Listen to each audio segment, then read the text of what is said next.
Mummy આલો દવા અને આ પાણી. તાવ તો ઓછો થઈ ગયો એવું લાગે છે. હા હવે સારું છે અને તું આખો દિવસ કામ કરીને થાકી ગઈ હશે. હવે તું જા. મને ક્યાં ઠાકર લાગે છે. હવે તમને સારું છે ને? કોઈ તકલીફ હોય તો કહેજો. હા હવે બધું સારું જ છે. તું જા તાર રૂમમાં જઈને સૂઈ જા.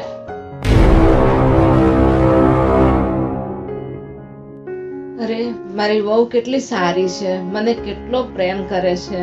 એ આખો દિવસ થાકી જાય છે તોય મારી એટલી સેવા કરે છે. આટલી સેવા તો મેં મારી સાસુની બેન નથી કરી. અરે ગાયત્રી. હા મમ્મી, શું થયું? કઈ જોઈતું તું? કઈ નહીં બેટા, તું મારી જોડે બેસ. આમે તું આખો દિવસ કામ કરીને થાકી જાય છે તો હું તને. અરે મમ્મી, આટલા ઇમોશનલ કેમ થાવ છો? મેં કોઈ દિવસ તારી માં બનવાની કોશિશ નહીં કરી. હંમેશા માટે મેં તને નાની નાની વાતમાં મેં તને ટોકી છે. કોઈ દિવસ તારી જોડે મેં પ્રેમથી વાત પણ નથી કરી. અરે મમ્મી, એવું કેમ બોલો છો? તમે મને ભલે દીકરી ના માની હોય, પણ મેં તમને હંમેશા મારી માની જેમ જ રાખી છે. અને તમે મને જે બોલ્યા હશો ને એ મારા સારા માટે જ બોલ્યા હશો.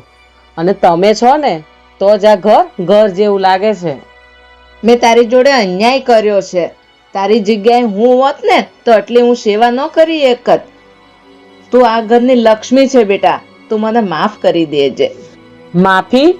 એ તો શબ્દ જ ખોટો છે. તમે મને પ્રેમ આપો એ જ મારી માટે બધું છે. અને હું તમારી વહુ નહીં, તમારી દીકરી જ છું.